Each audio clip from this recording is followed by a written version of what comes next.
Hello, and welcome to the Teacher Effectiveness Data Use Workshop. I'm Reno Makinen. Our team of researchers and practitioners in the Educator Effectiveness Alliance at Regional Educational Laboratory West, or REL West, at WestEd, works to help our partners staff every classroom with an effective teacher, and support their teachers to become more effective over time. In this video-based workshop, you'll learn to use teacher effectiveness data to make strategic workforce decisions at the school level. Specifically, you'll learn the strengths, limitations, and uses of different data sources, and you'll practice making workforce decisions using both mock data and your own school or district data. The workshop is based on a professional development module from the Center on Great Teachers and Leaders, entitled Supporting Principals Using Teacher Effectiveness Evaluation Data. This workshop was delivered in person in Arizona and Utah in the spring of 2016, and the video clips you'll see here were drawn from these workshops. This video-based workshop has several parts, each focusing on a different aspect of understanding and using educator effectiveness data. The first section focuses on understanding teacher effectiveness data, the sources of information, how to use the data, and what the related research says. Then we'll work through a 5-step process for analyzing teacher effectiveness data, and we'll conclude by applying teacher effectiveness data. That is, identifying and addressing barriers and preparing to use data to make decisions in your district or school. During the video, there will be places to pause and, with your team, discuss what you've heard, or complete an activity using the workshop materials. Be sure to download and print these materials before you begin the workshop. Watch for this screen in the video when it's time to pause. We begin with a short animated video from REL West that shows how evaluation is a multifaceted process that can lead to continuous improvement. Making meaningful use of teacher effectiveness data. This is Bianca. Bianca teaches in a typical school and does a great job. And this is Venus, Bianca's principal. Every year, thousands of teachers across the country, just like Bianca, are evaluated on how well they're doing. Traditionally, the majority of these evaluations were perfunctory, checklist-based reviews, where almost all teachers were rated satisfactory. But since 2009, in response to changes in federal and state policy, nearly 2/3 of states have sought to measure teacher effectiveness in more sophisticated ways, viewing teachers like Bianca as professionals who learn and grow throughout their careers, and principals like Venus as instructional leaders. These new approaches usually require more frequent evaluations of teachers, and the use of multiple measures. Although the measures may vary from district to district, the end goals are the same: improving teaching and, most importantly, student learning. So what do these systems look like, and how can they work? A sustained evaluation approach aimed at continuous improvement takes time and relies on a sequence of interrelated activities, which can be grouped into 3 key areas: measuring teacher effectiveness, data access and review, and using data for improvement. Step 1. The first step, measuring teacher effectiveness, usually involves collecting some combination of classroom observations, measures of teacher contributions to student learning, and feedback from students or parents. We know from research that each of these measures has its own set of potential benefits and concerns, including bias. Although complex, it's important to fully understand these issues in order to be able to draw appropriate conclusions for an evaluation. Step 2. Once data are available, districts and schools have to manage the new information, ensuring effective storage of the data, as well as efficient and appropriate access and review by teachers like Bianca and by school and district leaders like Venus. Unfortunately, quite often, the different types of data on teacher effectiveness are scattered and may get delivered in formats that are hard to interpret, or at a time of the year that makes planning difficult. Knowledgeable, trained educators need to be able to access and review the right amount of the right type of data at the right time. Step 3. Next, teachers and school and district leaders are able to use the information for improvement. This can be done in several ways. Principals can provide more informed and detailed feedback to teachers about their potential growth, and they can work together to define and target specific next steps. This should be an ongoing process so that improvement is sustained and meaningful.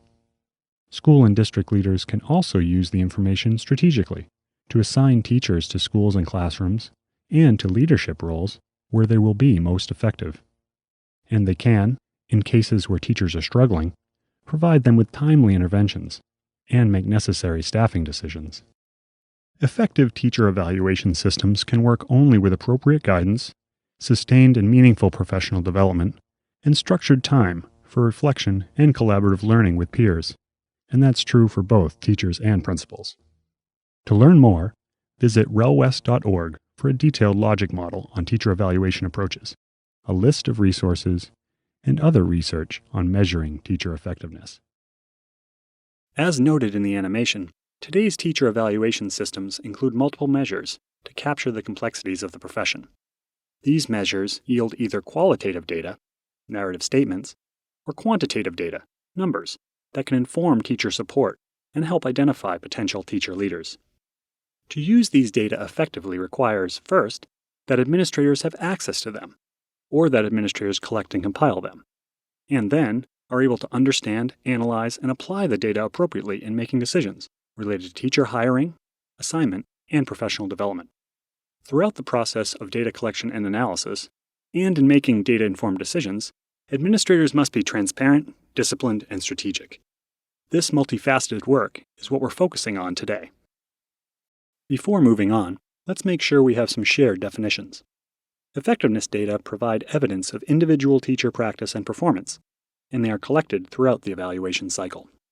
Common sources include rubric-based observations of practice, artifacts or portfolios, assessments of student learning, and surveys from students or parents, with various examples of data elements shown here. Pause briefly to review these now. Consider which ones you have available to you.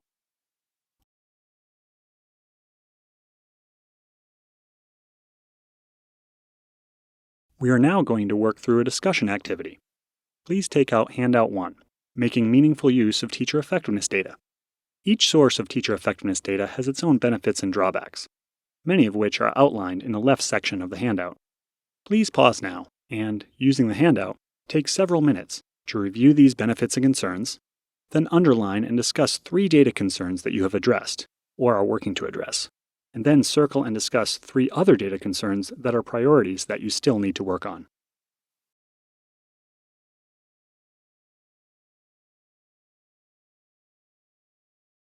In the next part of the video, we're going to discuss analyzing teacher effectiveness data. As we've discussed, effectively using these data is a process outlined here in 5 key steps, each with its own set of important considerations. Step 1 involves identifying the question or questions you want to answer about your teachers, and the data needed to answer them.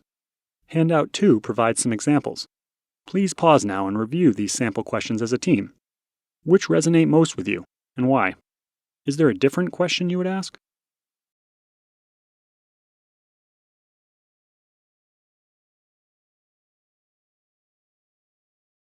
Here are the remaining steps. After determining your driving question or questions in Step 1, Step 2 involves finding or collecting the necessary data. What information will you need in order to answer the question? Will the data need to be at the teacher, school, or district level, or a combination of these? Who has access? Can you enlist others in finding, pulling, or collecting the data you need? In Step 3, you organize and analyze the data. This may involve merging or matching data sets, sorting data to explore trends, and creating a data display. Who can help you? Are there any Excel experts at your school? Step 4 involves making data-based decisions. Did the data enable you to answer your question? How did the data inform your decision? Did you ask the right question? Finally, in Step 5, communicate the data findings and decisions to teachers and other relevant staff, letting them know what prompted you to ask this particular question, what data were used to answer it, who had access to the data, what decisions were informed by which data, and how the information will be shared further, if at all. Now let's listen to some other participants as they reflect on this process.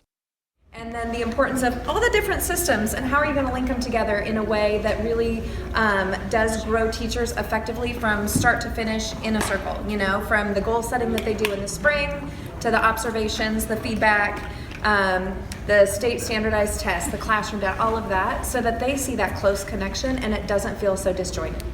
Yes. And we're not expecting perfection, but there should be things that we're all have an opportunity to grow in. It's got to be more on the growth idea and not on the judgment. That's the only way I can have those conversations as a principal, is make them totally data focused and pulling up with those scores. I would have, of course, attendance, tardies, discipline referrals, and broken down by student, and the students' individual scores and so forth. And then you can really start seeing more patterns and see the connection between those. So going back really to the idea of what data is available and what conversations does it help with. Many of our principals are going to be in new buildings next year, so we have a document to help guide them through the transition process to a new school. So we want to go through and specifically identify, in this stage, here are some data pieces that you could be looking at, both in terms of student data as well as teacher performance data. And then finally, we have two different outlines that we use for teachers that specify the PLC process and how to walk through that, and going through with the principals again and helping them identify where in that process would student performance data be useful and where in that process would teacher performance data be appropriate, and helping them see the connection. Now we're going to model this process as we work through a couple of database decisions related to teacher assignment. In your materials, take out Handout 3, Mock Data, and on page 1, look at the table titled Mock Data, Placement and Coaching. This table displays a mock data set with information on 12 teachers. Please give it a brief scan to review the data in each column, as well as the notes below the data table. After this brief pause, we will review these data together and walk through our process to use the data to make 2 decisions related to teacher assignment.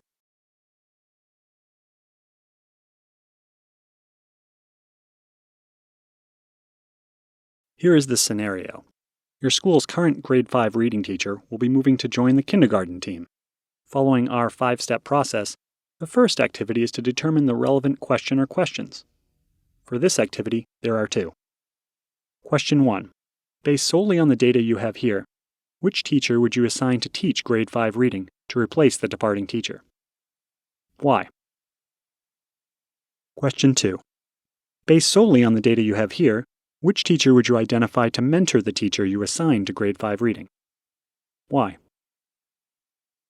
Steps 2 and 3 in the process, finding and organizing the data, have been done for you, with the data for these questions displayed in the table on page 1 on Handout 3. The table contains information about teacher certification, each teacher's performance rating based on classroom observations, and information about student performance. And as the table note states, the colors follow a cohort of students from 2012 to 2014. For example, green indicates the 2012 scores of 6th graders, the 2013 scores of 7th graders, and the 2014 scores of 8th graders. Please pause now to complete step 4. Consider your answers to the 2 questions and discuss them with your team. Please know that there is no one right answer.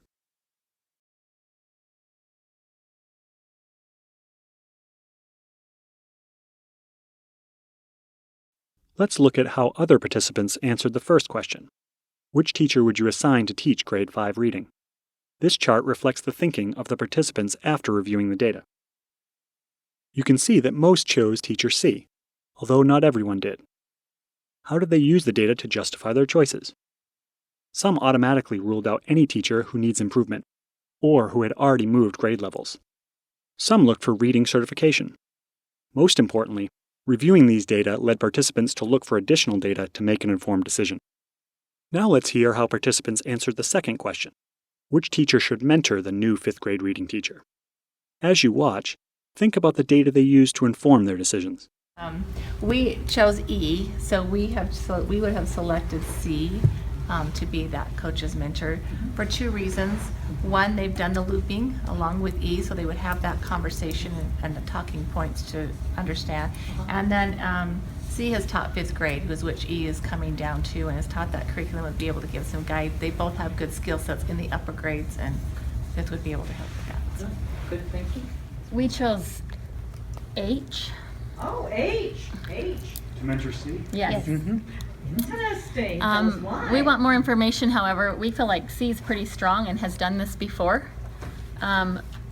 this teacher's been in 5th grade for quite a while and is very strong in their test scores.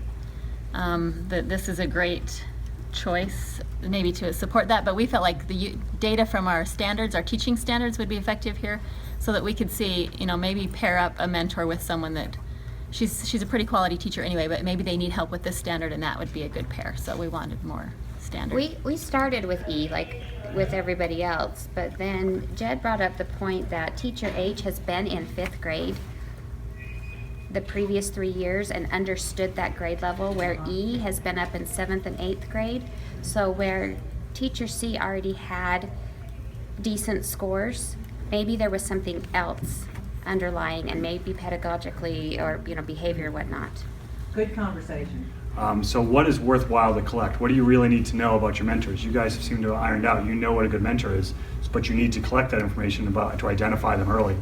And you want to build a process in for learning that information, so you have the questions all right. But you do have to balance how much data we really want to collect to benefit the decisions we want to make. We're next going to work through a data-based decision related to professional development. Please look at the table titled Mock Data, Teacher Evaluation Data, on page 2 of Handout 3. This displays the summative observation rating data for the same 12 teachers. Please take a few minutes to review the data in each column, as well as the notes below the table.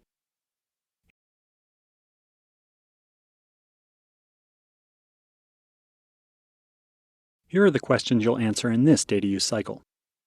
Question 1. Based solely on the data you have here, what would you choose as the focus for school-wide professional development? Why? Question 2. Based solely on the data you have here, what would you choose as the focus for additional support for teacher A? Why? Please pause now to consider your answers to these 2 questions and discuss them with your team. Again, there is no one right answer.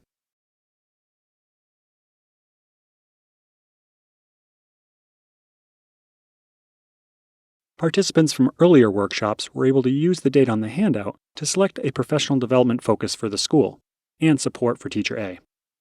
This chart shows their focus on higher order thinking and questioning strategies, and, more importantly, how the mock data informed their choice. These participants looked at the information under the instructional component and used their knowledge of curriculum and instruction to determine a focus. For teacher A, there was consensus on a focus on classroom management. Let's hear what some of these participants had to say in debriefing this activity. Several of these participants were already thinking about how they could use this activity with their administrative teams. With our new evaluation system, meshing the results of that data with really bringing the marriage together of the supports from that data. Right now, a lot of our principals, it's just that checklist of finishing the evaluation without really delving in and making them work together. Yeah, now what? What can I do? But also the importance of working with principals on that growth mindset for their teachers, because the reality is we're facing a big teacher shortage across the country. And so rather than just saying, oh, they're not a good fit, how can we grow them as a professional? What is it we really need to do? So We are looking at building capacity, and the biggest thing is sharing data. We've done the compliance part of the evaluation, effective evaluation piece, but now it's the next step. What now? And that's to try and build that capacity of our administrators. And what we want to do is take the data that we have and have them guesstimate from their gut level, what would you build your professional development on? And then let's really go through the data cycle and then identify and see how close you were or how far you were.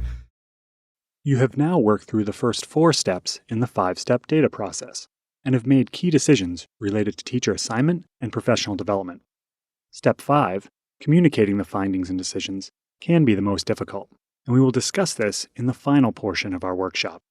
Applying teacher effectiveness data is the final segment in our workshop. There may be multiple barriers to effectively using these data. Let's talk through some of them. Carving out time may involve adjusting schedules and delegating tasks. Briefly pause the video to review the guiding questions displayed here.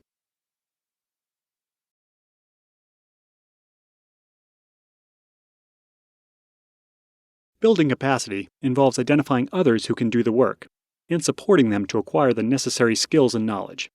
briefly pause the video to review the guiding questions displayed here.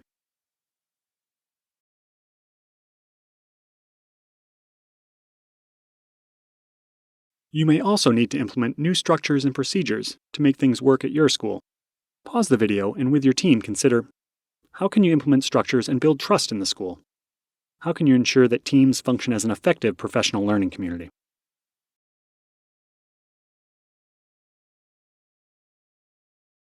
We're going to wrap up this workshop with some self-assessment and action planning about where your district stands regarding these barriers and how you might address them. With your team, please take a few minutes to complete and discuss the district assessment in Handout 4.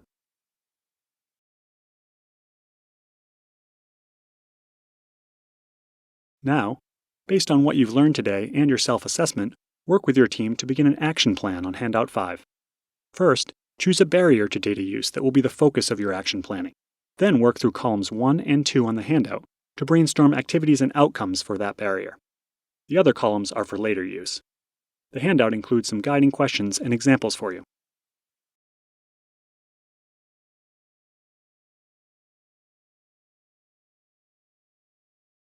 Here are some of the barriers and key next steps that other participating districts and schools discussed.